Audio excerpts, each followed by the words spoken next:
Alright, hello everyone, welcome back to RCH Builders. So we have the concrete poured, or at least the first stage of concrete, and there was the big old pile, you probably saw a huge pile of dirt over here. I have smoothed it out somewhat.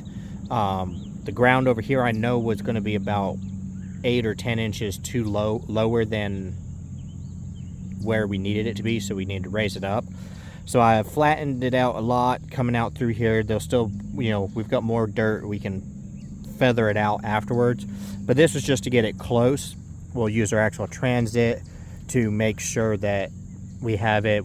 I think I still need to add some more dirt when I get all these forms up and ready for the patio. So it's going to be a really large patio. We still got... our next pour will be for the patio area, and this is going to be basically like a entranceway, a nice big entrance for going into the visiting center. So that's what this footer is for here, with the foundation, the nice big 2 foot by 2 foot for the columns that are supposed to be going in. This wire I had put in so that it's already connected. We can fold it over at that cold joint there.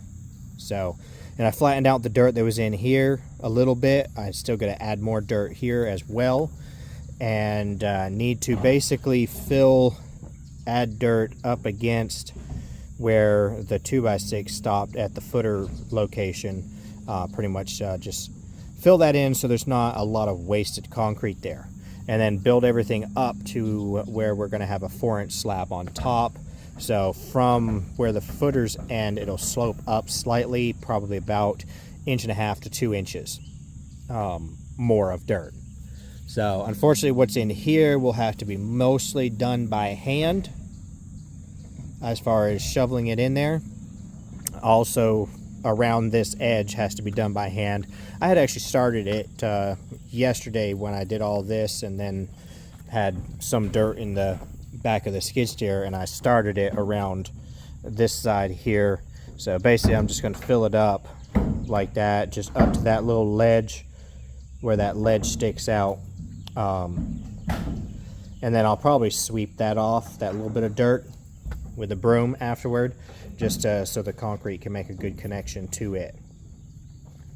But so I've got that filled in, dug out some dirt here because all this was definitely going to be way too high. I'm not sure. I think I dug out too much, which is what I was going for. I can add it easier with the forms in the way than I can take it out. So basically the slab is going to come like another 3 feet from where this bump out stops. It's going to come a whole nother 3 foot, and then it will go across, and it is going to come all the way out here and it'll go basically from where this end of the building goes, it'll go another 12 feet this way. So basically wherever that corner is, and then it'll go out all the way across, and again it will do the same thing. It'll just be a straight line staying 12 foot off of there until it comes out to the front end of where this footer is. It'll just basically square off across there, and then that will stop. So that area will be level. I may drop it like an 1/8 inch just in case water gets in there, because it is an open breezeway style, but it is a 1/2 inch down from the slab in there, so it shouldn't be a problem. But either way, I might drop it like an 1/8 inch, but then the rest of this should all drop about a 1/4 inch per foot for water drainage purposes, because there'll be no roof over this. So we'll use our transit to make sure we get nice, good, and level across there all the way to this point. All of that will be level, and then starting here, it'll drop this direction, and over there, starting right at the corner,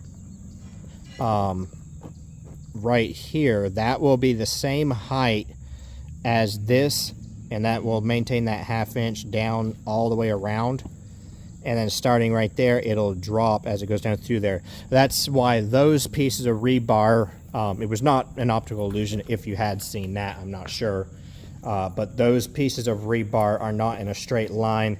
They go down at an angle as they're going through, and that's because that slab will do that as it goes out through. And then on the end out there where it's the three after, that will be basically at the far outside. It'll be level all the way around on that side and this side. Those sides will be level because it'll already be sloping this way and this way.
Alright everyone, so unfortunately it got too hot and my camera shut off after we pretty much finished this area.